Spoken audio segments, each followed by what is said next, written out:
One could argue that there has truly never been anything like Facebook. The undeniable king of social networks took the web by storm several years ago and has since become a household name. Almost everyone has a Facebook account, and about 3/4 of all US adults check it regularly. There is simply no other platform so consistently and universally used all around the globe. For many businesses and organizations, their Facebook presence has replaced their actual website, at least in importance, because more people are likely to interact and receive updates there. Is there a blackout in your city or an emergency in your local area? There's a good chance that the power company or news agencies will be posting updates on Facebook more quickly and consistently than on their own websites. Why? Because that's where everybody is, and you need to be where your audience is. Facebook has done an excellent job of developing an environment where people stay inside the platform. Although links to the outside are easy to create, it's now just as easy and perhaps more beneficial to keep things inside Facebook. For example, until a couple years ago, most people who wanted to share videos did so by linking to a YouTube video. Today, however, Facebook has made it both quick and easy to upload videos within the platform, and has even made it the best option by allowing Facebook videos to autoplay as people are scrolling through their news feeds, making this option the most beneficial for people doing the sharing and the most pleasing for those doing the consuming. And that's just one example of the things Facebook has done over the last couple years to keep people and businesses inside the platform. The result? After years of this sort of structuring and positioning, Facebook users now actually feel more comfortable when they remain inside Facebook. People trust and feel safe with the Facebook interface, the color scheme, and the overall look and feel, and prefer to consume content inside of it. Hence the enormous success of Facebook native advertising. The point is, if you want to market your business or brand in the place where your audience spends most of their time, and in a context in which they feel most comfortable, and by the way, you do, then you need to be marketing on Facebook. To fully get the point across here, let's look at some more statistics that'll give you a fuller appreciation of Facebook's size, reach, and importance. Almost 40% of the entire world's online population is on Facebook. Of the remainder who don't use Facebook, half of them live with someone who does. There are currently almost 1.8 billion monthly active users, and that's growing by 500,000 new users per day. Almost 1.2 billion daily logins occur and 6 new profiles are created every second. More than 1 million hours of video viewing takes place on Facebook. Over 250 billion images have been uploaded, which boils down to about 350 million images per day. And just in case you were wondering about the level of engagement, Facebook users generate 4 million likes, 510,000 comments, and 293,000 status updates per minute. With a growing and engaged user base like that, it's no wonder more than 40% of marketers report that Facebook is a critical part of their business. The question is, how do you make it work for you? Now, a quick note on paid versus organic Facebook marketing. Ideally, a solid Facebook marketing strategy should include a solid mix of both of these. Organic marketing is an excellent and critical way to provide content and value, keep your audience engaged, gain brand exposure, grow loyal followers, and establish rapport. Paid ads are a great way to boost those efforts as well as to accomplish a variety of off-Facebook goals, such as website visitors, lead generation, and sales. Facebook's masterfully established native ad style has made paid ads even more effective than anyone could have imagined. That said, this guide will focus almost exclusively on organic marketing methods. If you're interested in how to get started with paid Facebook advertising, definitely check out our other guide on that topic. And now, without further ado, let's move on to the first step of any Facebook marketing endeavor: establishing goals.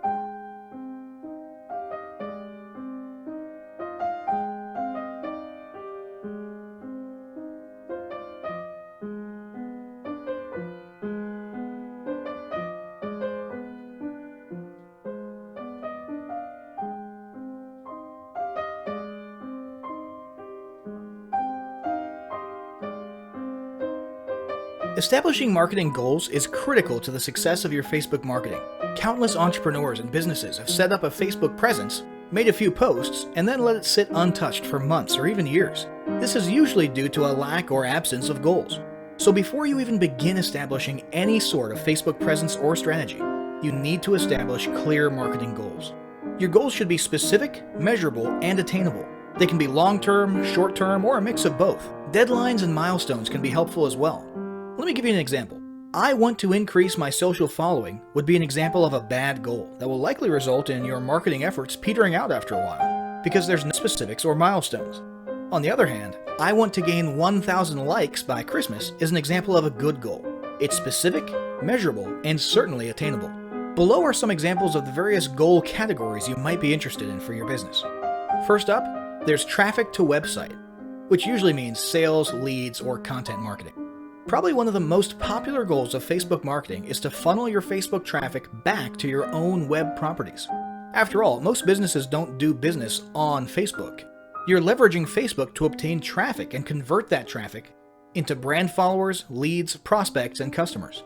So maybe your goal is to get people to a landing page with a free offer where they can subscribe to your list and become a lead.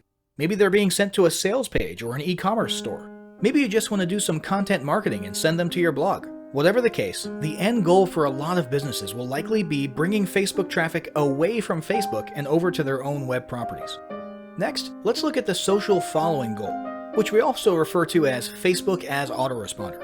In this goal category, your aim is to build a large number of followers. This usually means likes in the case of a business or brand page, or it could mean friends if you're focusing on your personal profile. The reason we also refer to this as Facebook as autoresponder is because the main sought-after benefit here is to increase the number of people who will see your posts in their newsfeed.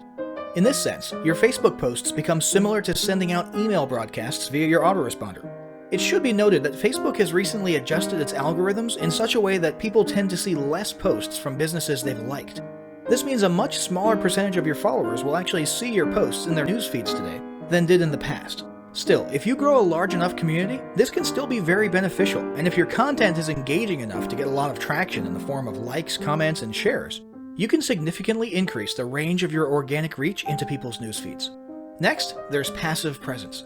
Some businesses might have purely passive goals. Simply being present and discoverable inside of Facebook is a benefit that has wider appeal and greater utility than you may think. In many cases, a company's Facebook presence might supersede or even totally replace what was once the role of a website. Your business's phone number, address, directions, hours of operation, mission statement, and so on can now all be found on a Facebook page. And depending on your audience, that might be where most people seek you out, rather than your website. The ease of posting announcements, updates, photos, and other content without relying on a web developer or having to use a web building platform also makes Facebook pages an attractive alternative to the traditional website model. This same approach can also be used for events, communities, and brands. Next, let's talk about brand awareness. Another goal that's less thought about might be spreading brand awareness and recognition. If you're just starting out, there's a good chance your brand might be in need of a jump start. If nobody's ever heard of you, a great way to increase recognition is to simply create and share unique, helpful, or entertaining content and get your name, logo, and overall brand identity in front of as many eyeballs as possible, as many times as possible. If this is your goal, you want to avoid being salesy in the beginning. Ensure you're focused almost entirely on posting helpful, relevant, or entertaining content. Next, there's expanding existing audiences. If you've already got an audience, your goal might be to make it bigger. This can be done via several social marketing methods. Sharing viral content, either curated or created yourself, can lead to a huge increase in your Facebook audience. Recently, a restaurant in Southern California released a 60-second video with shots of people enjoying their signature menu item, an enormous T-bone steak topped with melted cheese, and it went viral in one day.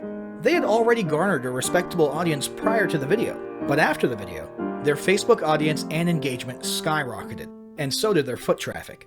Although creating your own viral content like that can be great, if you don't have the time or the means to do so, you can simply leverage existing content that's already proven itself to be viral by curating or resharing it with your own comments or angle added to it. Also, a few humorous images and memes can't hurt either. Other ways to expand existing audiences can include contests, sweepstakes, and gamification. Assuming your offers and prizes are compelling enough, incentivized sharing can be very effective.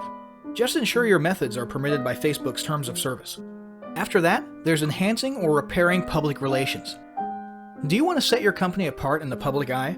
Do you want to associate your brand with feelings of goodwill and community involvement? Did you accidentally spill a ton of crude oil into the Gulf of Mexico and kill a bunch of fish? If any of these apply to you, then enhancing or repairing your public relations could certainly be a good Facebook marketing goal for your business. You can bet that when a certain major energy giant had an oil spill on its hands a few years ago and became public enemy number one, they went into PR repair overdrive. They were literally hated by almost everybody, and their business could easily have disappeared off the face of the earth. But instead, they handled it masterfully and began pouring millions, if not billions of dollars into massive PR campaigns to improve their image and highlight their commitment not only to fixing the mess, but to the environment in general. This PR campaign lasted years, was very effective, and you can bet they leveraged social media platforms like Facebook as well. But it doesn't take a humiliating public catastrophe to make PR enhancement a good idea. This is a goal that any business can engage in. Non-sales related campaigns can include photos or videos that foster positive values and goodwill, or even involvement in social movements or noble causes. A quick note about the social movements: be careful not to alienate half of your prospects. Although you may be super passionate about something and it may seem like it's worth putting your company out there in association with a certain cause, there's a good chance that a month later when you sit down to do your bookkeeping, you're gonna regret it. So just be careful how you go about that. Here's some more ideas. Did your business recently donate to a charity? Build a school in a third world country? Serve food at a local pantry? These are all things to post about for the sake of PR. These don't necessarily need to be about things that your business participated in. They can be content about general things like a heartwarming video about helping the poor or caring for the elderly. Special holidays like Christmas, Thanksgiving, or Mother's Day also present opportunities to leverage emotions, foster goodwill, and enhance your PR. Finally, there's market research. A hugely beneficial goal of Facebook marketing is market research. If you're just starting your business or going down a new path, Facebook can be an excellent place to learn more about your audience and your market. This can be done in a structured way with things like surveys and questionnaires, or in a less structured way by simply engaging with your audience, commenting, asking questions, and so on. Also, lurking or conversing in Facebook groups related to your industry can teach you a ton about what your customers want and who they are. Beyond that, you can monitor your competitors' pages and groups to see what their customers like and what they're complaining about, so you can adjust your business accordingly. Creating your own group and engaging within it is another great way to get a constant stream of market data and audience data flowing into your business. Ultimately, your goal should be to come up with 1 or 2 ideal customer avatars that you can then base your marketing and product development on. All the goals you've learned about in this section require some sort of presence on Facebook. Your Facebook presence can take various forms, and that's what we'll discuss next.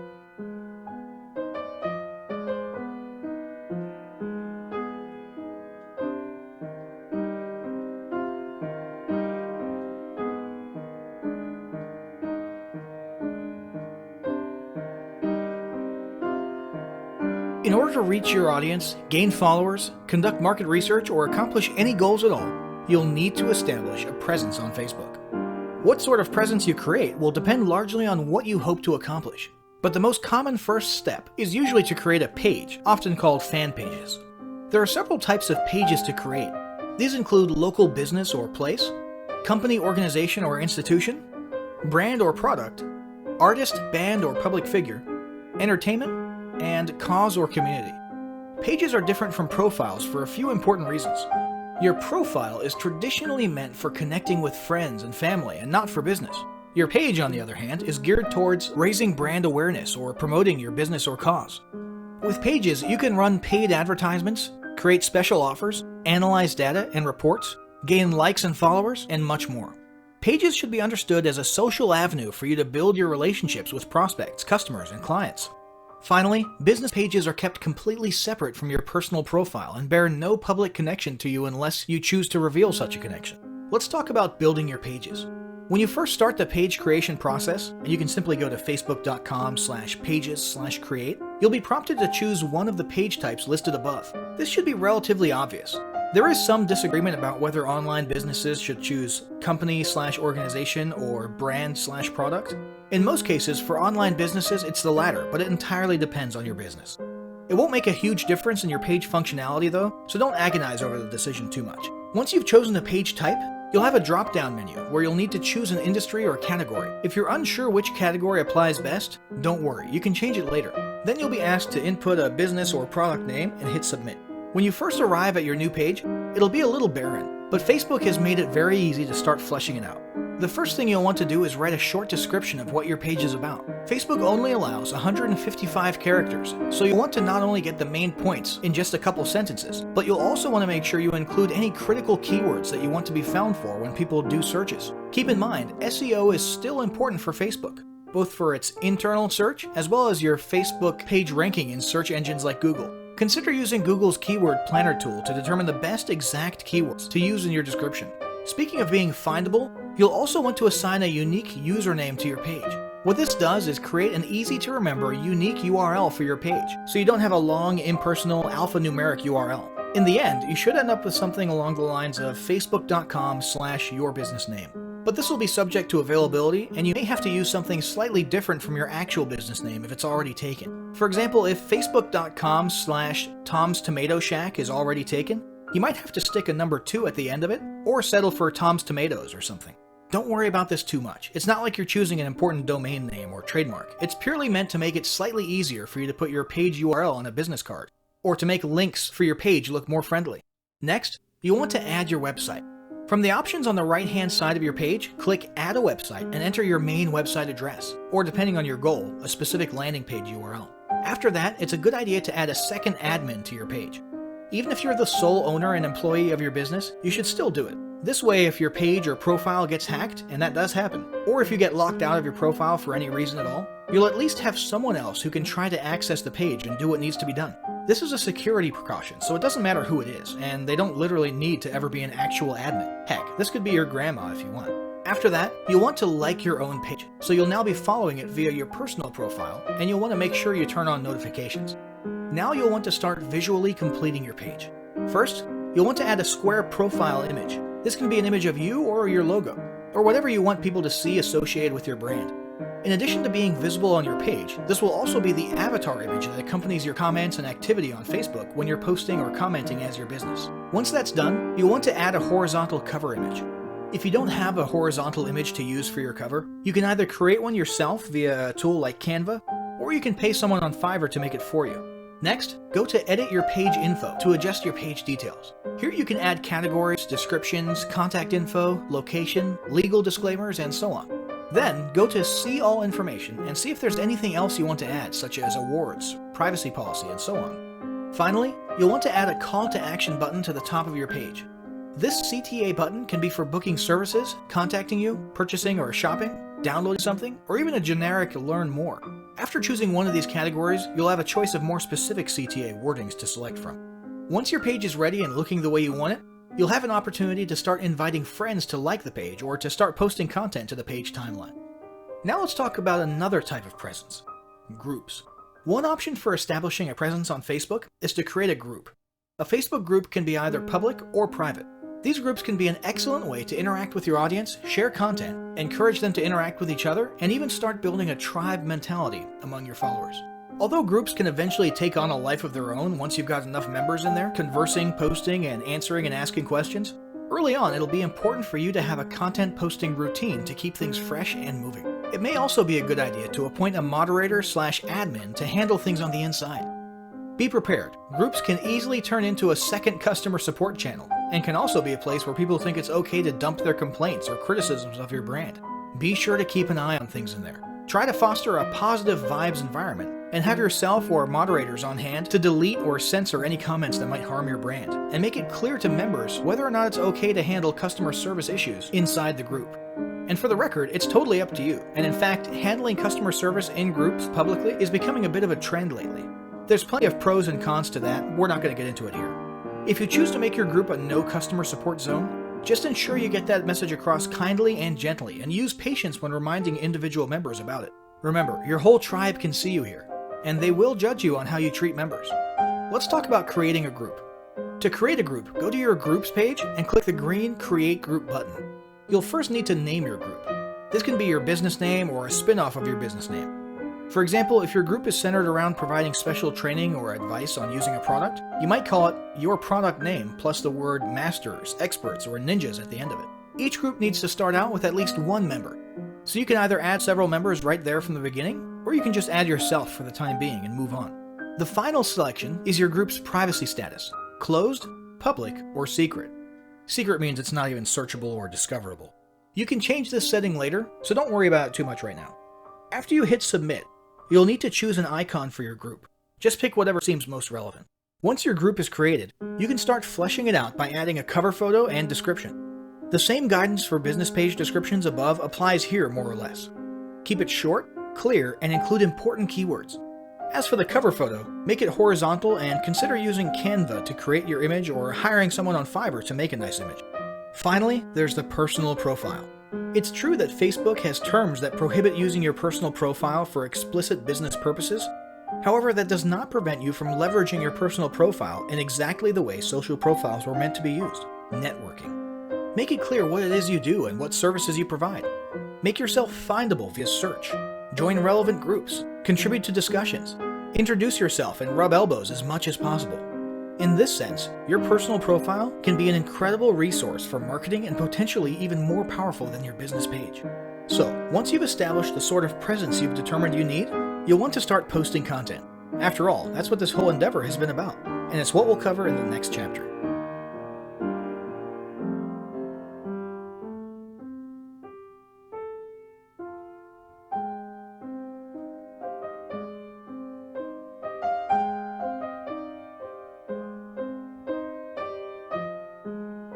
Now that you've got your presence established, it's time to start cranking out some quality organic marketing content. Let's look at some of the types of content you can create, curate, and leverage in your Facebook marketing. First, let's talk about basic posts. So much emphasis has been placed on visual media like photos, memes, and videos in recent years that many people have forgotten the power of good old-fashioned text. A basic textual post can accomplish a lot, and in fact, can actually stand out a lot in today's news feeds that are often filled with non-stop cliché viral images and videos. A standard textual post can be an excellent pattern interrupt in these cases. A textual post, whether it be from your personal profile, a business page, or a group, can be about anything you want. It might be a piece of content in and of itself, like an informative blog post. It could be a link back to some other content elsewhere, such as your blog or a website or your YouTube channel. Other great ideas for content are questions, stories, and jokes. These can be great for boosting engagement and getting conversations started. A newer feature worth mentioning is the ability to make your textual posts appear as bold text on a large colored background. This is an awesome attention-grabbing feature that's definitely worth trying for short messages. There's only room for 2 or 3 sentences. Finally, a poll is a great way to boost engagement in your textual posts as well. Asking questions is already something that boosts engagement, and people love voting on things. So naturally, when you pair the two together, you're likely to get some great social traction. Here's a quick hint. For polls, always say something like, "Tell us why" in the comments below, so people can talk about their opinions and get some conversations and extra engagement going. Next up, there's image posts and memes. It's been almost a decade, and we're still seeing images of Boromir from Lord of the Rings looking at us in our news feeds, and telling us about how one does not simply this, or one does not simply that. Why? Because it gets people's attention, gets your point across, and usually still results in a few likes, shares, or comments. Whether it's Sean Bean as Boromir saying one does not simply run Facebook ads without using a tracking pixel, or the Dos Equis guy sipping on a beer and saying, "I don't usually try to lose 5 pounds in 1 week, but when I do, I use high-intensity interval training." The fact is, memes work in almost any niche. In fact, it's precisely their goofy and ironic application to unexpected niches that causes them to be so funny and get a rise out of people. So it's settled. If you can find a few minutes per week to make a funny meme for your niche, it's definitely worth your time. But it's not just about memes. Other types of images can be beneficial as well. If you're working an authority angle, try posting images of you on stage at events. If you're promoting a free report or a free digital offer, you can use an image of the e-cover itself or even a generic stock image that you can find on the cheap at Adobe Stock. Make sure the images are relevant to your offer and audience. So if you're targeting restaurant owners, a smiling business owner standing outside of their restaurant might work. If you're doing a weight loss product, a stock photo of a woman stretching or a man running might be the ticket. If you're selling physical products, use an image of the product itself or of a person using the product. And remember, these are organic posts, not paid ads. So you're not bound by some of Facebook's restrictions like the text-to-image space ratio, and so on. Although there still are some terms of service that apply to all content, so be sure you familiarize yourself with those. Next up, there's videos, the uncontested king of engaging content. This still hasn't changed. In fact, if anything, it's becoming even more of a norm than ever. If you're not using videos in your Facebook marketing, you're missing out big time. While it used to be common to use YouTube for hosting your videos and simply embed or link them on Facebook, in recent years, Facebook has started to beef up their own video hosting functionality. Today, Facebook is giving YouTube a run for its money, and many people are now beginning to lean towards Facebook as their primary video sharing venue. This is beneficial not only to Facebook, but also to marketers because Facebook has made its videos super engaging by making them autoplay with no sound while people are scrolling or swiping past them in their news feeds. This results in a ton of views and engagement. So, video content is a must. But what types of video content should you be incorporating into your marketing? There are several options. There's regular vlogs, talking head videos, selfie videos, screen capture videos, instructions, tutorials, tips and tricks, funny videos, motivational videos, animated explainer videos, short advertisement videos, inspirational videos, slideshow videos. The list goes on and on. Any way you're able to convey content or messages via videos is great. More recently, Facebook has introduced live streaming videos. You can literally host a live video feed or show and even invite others on for split-screen interviews and discussions from just about any device.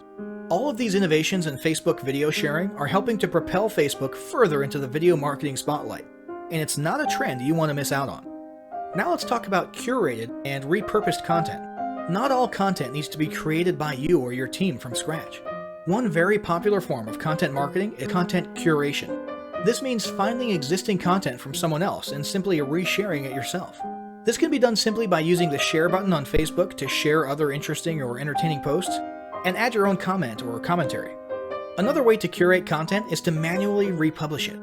This can mean copying excerpts from someone else's blog, a news article, or a book, and so on. Just ensure you always attribute it to the author. For example, here's some great tips from the folks at such and such blog. And try to always put your own comments at the beginning or end and ask your audience what their thoughts are. This is a mutually beneficial form of content marketing because you're spreading the exposure of the other entity's brand, which they'll appreciate, while also posting content with almost no work required on your part. Another option for quick content publishing is to repurpose your existing content.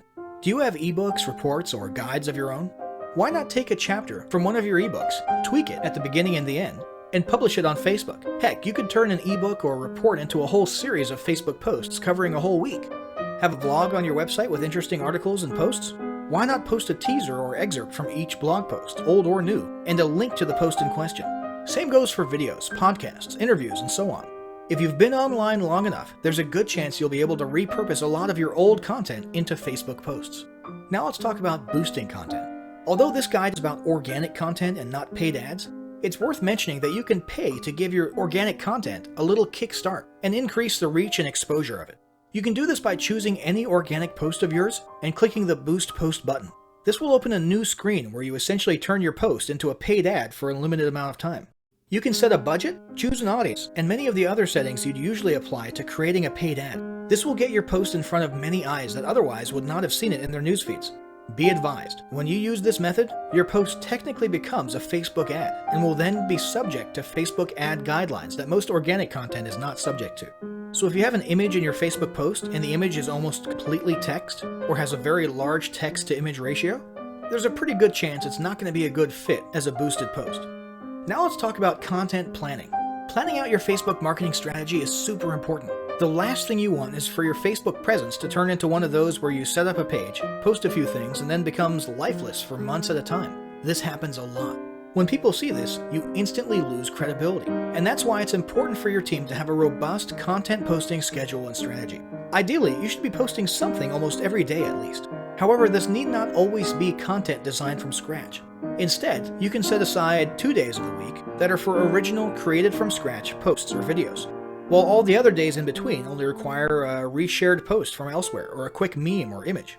Set aside another day of each week for a video post and maybe another day for a community poll.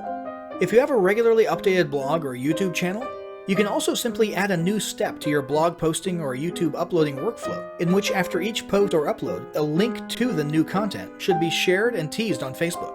There are a number of ways to easily incorporate daily Facebook posting into your weekly routine. It would also be a good idea to establish a daily or at least weekly routine for you or a team member to go through all your posts and reply or interact with your audience if they commented or asked questions. Finally, let's talk about tools, services, and help. Maintaining a regular and active Facebook presence can be a little difficult if your business is already busy as it is. If it becomes too overwhelming, there are several options for lightening the load. or at least making it easier to manage. First off, there's tools like Hootsuite and OnlyWire that make social media posting, scheduling, and planning much easier. If you'd like to have your content created for you, there are a handful of paid third-party services out there that will literally create and post content for you on a daily basis. $99 Social would be one example of this. You'd simply fill out a profile of what type of content you want and what industry or niche you're in, and let them take care of the rest. Finally, it might be worth it to hire a new team member specifically to handle your social media marketing, or delegate the responsibility to an existing team member who has time available to do it. This individual would be in charge of posting, commenting, replying, moderating, and so on. So, Facebook marketing is clearly an incredibly valuable and arguably critical part of any online business today. As you've learned in this guide, it can be a lot easier to establish a Facebook marketing strategy and routine than you may have previously thought. But none of it will count for anything if you don't start applying what you've learned right away. To that end, start implementing the steps of the following battle plan today. Step 1. Establish your marketing goals. Step 2. Determine what type of presence best fits your goals and create it right away. Step 3. Draft up a plan with your team for daily content posting and delegate the responsibility to one person. Alternatively, if you're a lone wolf, consider using the above-mentioned tools or services to lighten the load.